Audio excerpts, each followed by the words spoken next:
Hey, hello guys, this is Karthik from exitautomation.com. This is part 19 of our coded UI video series. And in this part, we're going to deal some of the advanced useful features of browser window. So before starting this part, I would request you to watch part 15 and part 16 since this part is going to be a complete continuation of those two parts. So we have been working with browser window for a pretty long time now. Like we have just used only one method as of now with browser window, which is nothing but browser window.launch. So which will open the browser and navigate to the page or the URL which is specified in the method. And we're going to deal with some of the advanced feature of browser window class like clear cache, clear cookies, capture an image, making your browser to go backward and forward, and executing some of the scripts. It can be a JavaScript as well. So you can do all these advanced features with your browser window class. So this is more like Selenium's driver WebDriver interface. If you have worked in Selenium, you will be knowing that driver, you can do a navigate to the URL, and also you can switch to other pop-up window, and also you can go backward and forward using the navigate method, and also you can do some capture image as well. But here it has some more advanced feature like clearing the cache, clearing the cookies, etc. So we will deal with some of the methods in this video. So let's not waste our time and flip to Visual Studio. So this is the same project which we have been working for a pretty long time right now. So what I'm going to do right now is I'm going to work with some of the methods, and one of the most important and useful method which we are going to work is the instead of creating the browser window instance right here, what I'm going to do is, what if there is a situation where I have a application, let's say this execute automation demo site.login.html site, and what if I want to hook to this website instead of every time opening or launching this browser. So this is a situation where we will always encounter. But if you remember in Selenium, you cannot work with a open browser which is already open. You need to every time instantiate the WebDriver, and you need to work only with that particular instance of the driver. If your browser is already opened, and if you try to hook with that particular process or the browser process, you cannot do that in Selenium. But in coded UI testing, you can do that as well. So what you can do is, there is a method called browser window dot locate. Do you see that? There is a method called locate. So what it does is, it finds a browser window by using the window title and returns to the corresponding browser window object, which is great. And we know what is the title of our browser. And if you want to see that, you can just right click and see the view source. You can see the title is nothing but our execute automation. So I'm going to copy this guy, and I'm going to call the method locate, and then I can pass this title here, and you can see what is the parameter which it expects the string title. So that's why I'm passing this title here, right? So if I save this and if I run this test right now, this will automatically start working with the browser which I have already opened. So instead of every time you open a browser by using the launch method. So let's try to run this. So what I'm going to do is, instead of every time calling this initialize method to launch the website, I'm going to just comment this thing out. And if I go to Test Explorer, now if I hit this run selector test, this should automatically hook to the existing browser.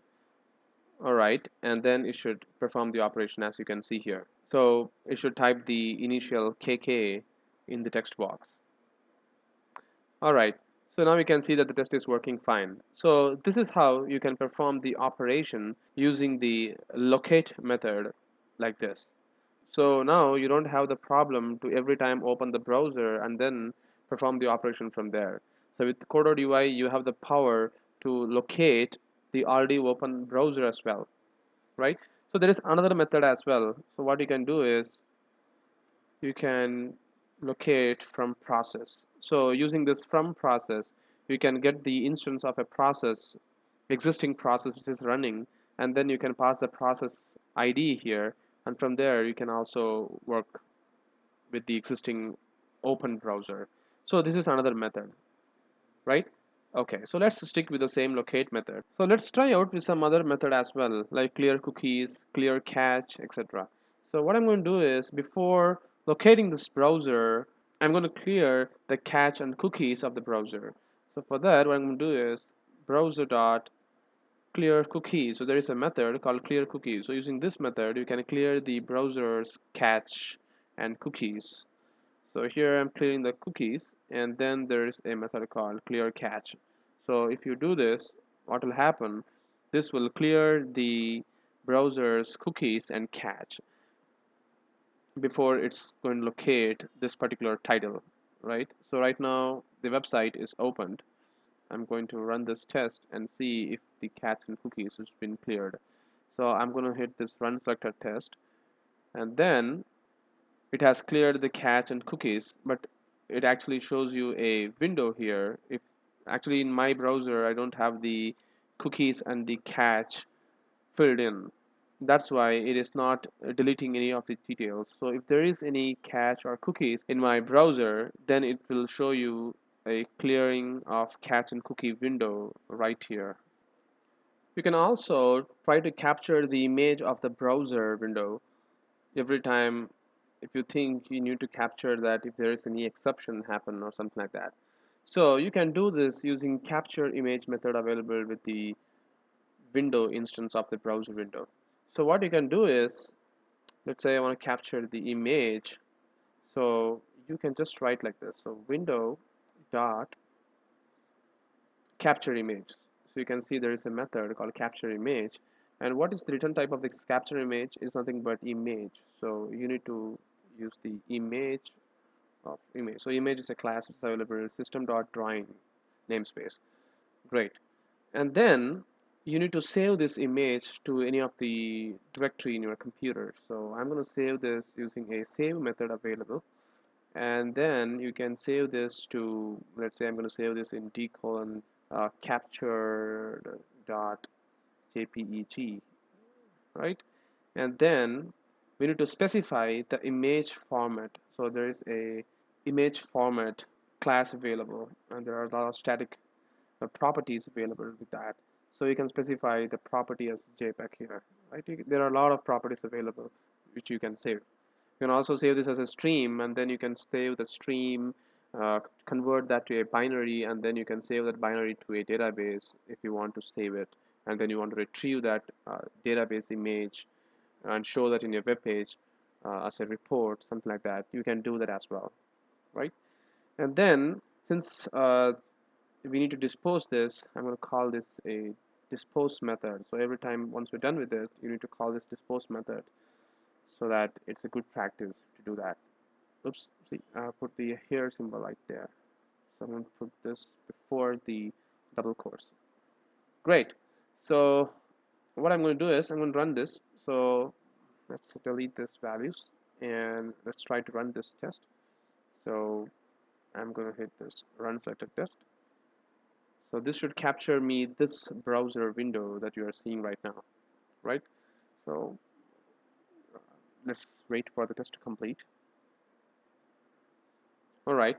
So if I go to my D colon, you can see there is a folder called capture image, and it has captured this page for me, right? So that's it, guys. So these are the different kinds of advanced methods which are available in browser window, and these are very, very useful. And there are some more useful methods available with browser window, like current browser's property. So this property is very helpful while we start working with the cross browser in CodeODY testing. So using Selenium components, you can specify the type of current browser it is, whether it's an IE or Firefox or Chrome. So you will use this property to specify the browser. Now also there are some other methods like wait for conditions. So this will be used if you want to wait for this browser to be opened or specified conditions to happen. So we'll use that as well. And using this browser's instance method like window dot If you put, there are a lot of other method as well. So you can use all these methods. So you can see there is an exist method. Check whether this browser window is available or not, whether it is clickable, and also do you want to execute the scripts here. And see, as I told, there is a forward method which will take your browser to the forward, and also there is a back method available which will take your web page back to the previous page from the current page.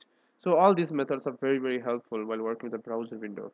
So I would request you to go through all these methods, and these are very important methods available. So there is a navigate to URL, navigate to home page. So you don't have to specify explicitly that you want to go to the home page by clicking the a lot of links and then go to the home page. So if you call this method, it will directly take you to the home page of your applications. So there are a lot of useful methods available, so you can work with all of them every time you want to get some of the operation done, right? You don't have to scratch your head and write a separate method to perform some of the complex operations, because Microsoft has given you some of the important useful utility methods right in the browser window class itself, so you can use that. Okay guys, so thank you very much for watching this video and have a great day.